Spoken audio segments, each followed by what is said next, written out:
Hello everyone, this is Abhishek. So guys, इस video में हम समझेंगे ज़ीनॉन ट्राई ऑक्साइड बनाने की प्रयोगशाला विधि क्या होती है। तो इसमें मैं आपको दो विधि बताऊंगा कि ज़ीनॉन ट्राई ऑक्साइड किस तरीके से बनाया जाता है। तो ज़ीनॉन ट्राई ऑक्साइड का फॉर्मूला होता है XeO3। ठीक है, तो चलिए इसकी पहली विधि समझते हैं।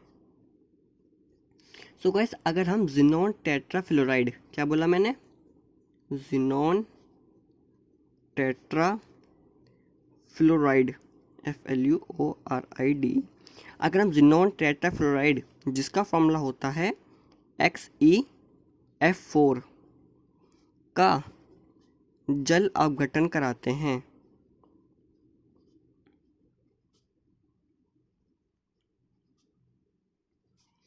तो हमें ज़ीनॉन ट्राई ऑक्साइड यानी XeO3 प्राप्त होता है। इसकी रिएक्शन समझ लेते हैं। सबसे पहले मैंने क्या बोला, ज़ीनॉन टेट्राफ्लोराइड, तो लिख लेते हैं ज़ीनॉन टेट्राफ्लोराइड XeF4 प्लस, साथ में हमें किस चीज़ की ज़रूरत पड़ेगी, हम जल अपघटन करा रहे हैं ना, तो हमने लिया जल। ठीक, तो जब हमारा ज़ीनॉन टेट्राफ्लोराइड का जल अपघटन होता है तो हमें प्राप्त होती है ज़ीनॉन ट्राई ऑक्साइड यानी XeO3। साथ में हमें प्राप्त होता है ज़ीनॉन जो होता है हमारा Xe। साथ में हमें प्राप्त होती है O2। ठीक है, एंड गाइस इसके साथ हमें प्राप्त होता है क्या, हाइड्रोजन फ्लोराइड जो होता है हमारा HF।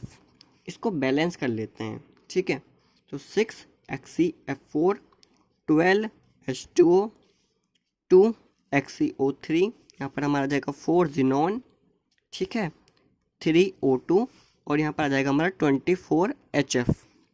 तो यहाँ पर समझ लेते हैं HF क्या है, हमारा हाइड्रोजन फ्लोराइड।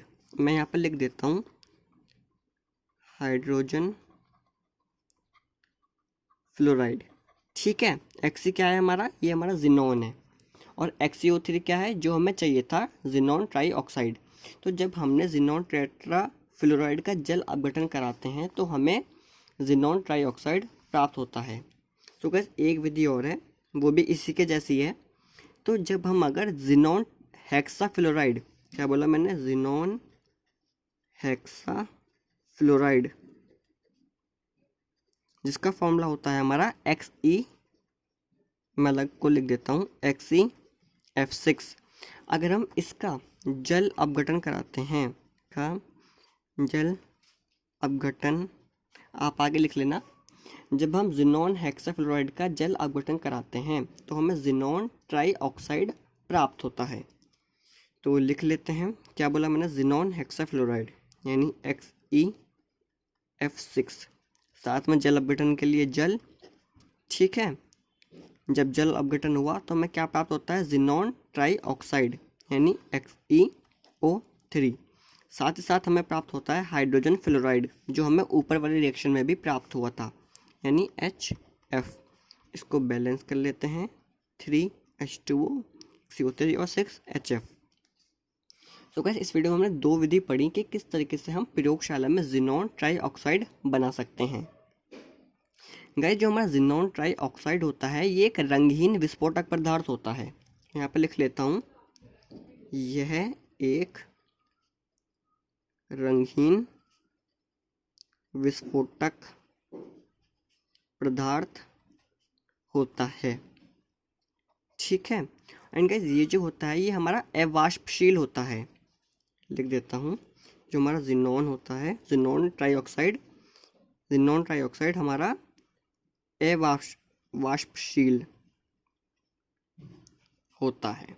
ठीक है, ये इसकी दो प्रॉपर्टी हो गई। तो गाइस अगर आपको ये वीडियो पसंद आई तो इस वीडियो को लाइक कर देना, एंड गाइस केमिस्ट्री की और वीडियोस के लिए मेरे चैनल को सब्सक्राइब कर लीजिए। Thank you.